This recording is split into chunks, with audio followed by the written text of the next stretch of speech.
Hello, thank you so much for joining me once again. Um, so, I have been missing updates. I was trying to keep it to once weekly, and life got in the way. Luckily, it's all good stuff. My husband and I are actually finally hosting a reception to celebrate with all my family, so that's exciting. But it's also very stressful to put together. so, uh, I don't anticipate that I'm going to be back to my once a weekly schedule soon, but I will do my absolute best to continue making videos for y'all because I keep making stuff, so I might as well make videos for them, right?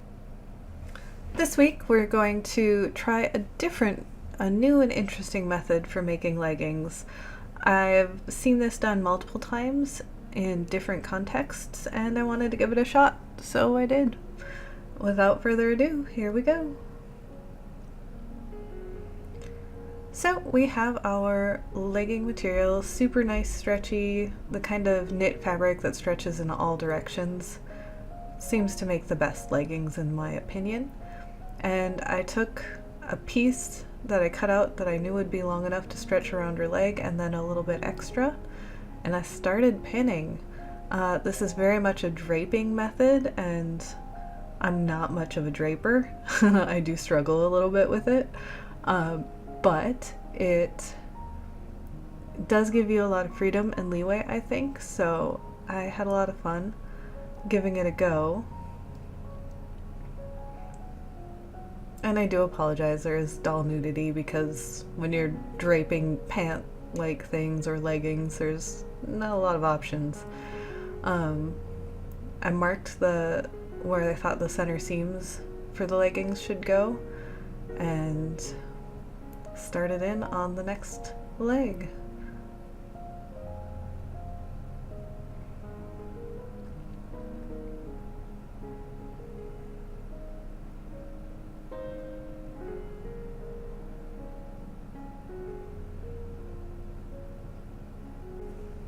So I lost a little bit of footage of my starting out trying to sew these down, but I basically just grabbed a hand needle and some thread and I started sewing along where I had pinned, taking the pins out as I go. You can see I am unstitching a few things because it wasn't laying as flat as I wanted on the back side. So that's kind of your goal, is to make sure that everything looks flat and nice and there's no bubbles on both sides. And I did that up both legs.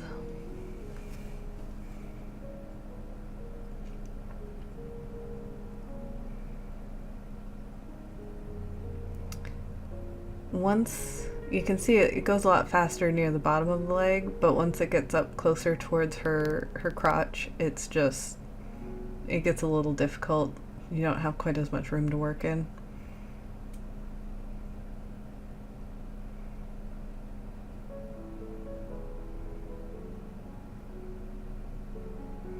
I tried to bring up the stitch evenly on both sides. And then you just pull her off. It did have a little bubble still, but I was trying something new, so I just rolled with it. Oh, and I did cut the little, essentially J shape of a crotch seam out of both sides based on where my pins had been. And then I did the other side, tried to make it as equal as possible. And you'll see one of the J shapes is deeper than the other one. That is to accommodate for extra booty, so it gives a little bit more room for the butt. And now we're taking it over to the machine and we're gonna just stitch right over that basting stitch with a medium width zigzag. You want a zigzag stitch for something that's stretchy because the zigzag will actually stretch with the fabric. And I just go straight over that basting stitch because frankly, like, you can just pull it out afterwards, especially with the zigzag where you're not actually putting the needle through the basting stitch. And we go back to the other one and apparently my machine had unthreaded itself, so we thread it back up, and away we go.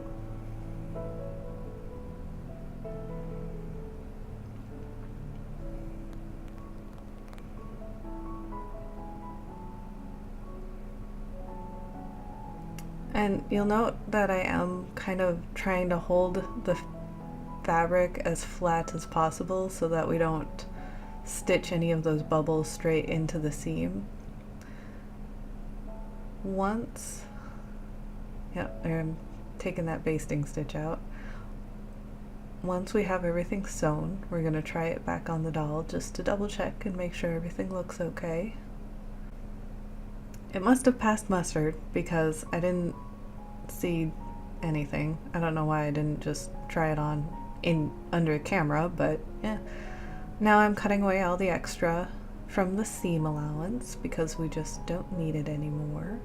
And all it's going to do is bulk things up on the inside.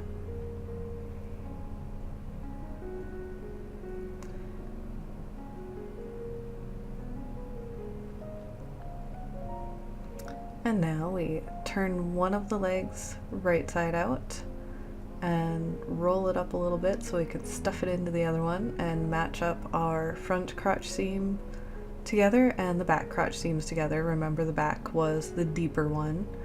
You don't want to get them mixed up at this point because it'll really mess things up.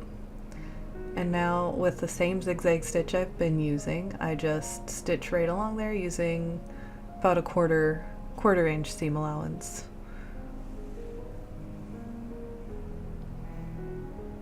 Or half a centimeter, whatever you're more comfortable with. I have noticed though that a half centimeter is absolutely smaller than a quarter of an inch, and sometimes that makes a difference. Especially when you're sewing for doll stuff, right?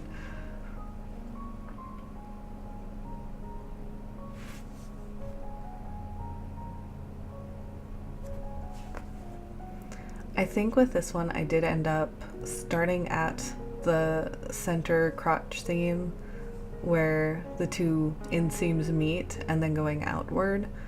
I did that to try and minimize weird stretching as much as possible, or if there's going to be weird stretching, stretch it in an okay direction. So now we have what actually looks like a pair of leggings. We're going to try those back on the doll. This time with the right sides out because we cut all that extra seam allowance out, so it doesn't matter. It's looking pretty good, except you saw there's a bunch of extra room in the toes and there's just way too much room up top, which that's okay. We can do, having too much is better than not enough. So we're gonna make those changes. First thing I do is mark where I want the top of the leggings to go, and then you could see me kind of transfer my pins over to make sure that they don't change where they are, but we want, of course, the extra seam allowance to go towards the inside. So then we zigzag across, again, especially for the waistband, you absolutely want whatever stitch you use to be stretchy. And my machine is being fussy again and has broken its thread, so thread it back up and keep on trucking.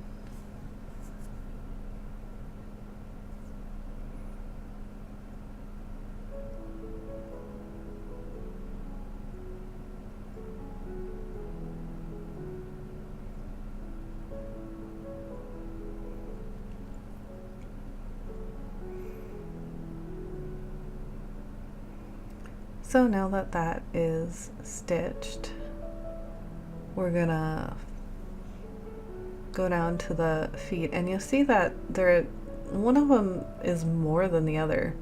So I take a measurement, and I love that little tool because it just holds whatever measurement you set it at, and then I transfer it so that I know where the ends of the feet need to go.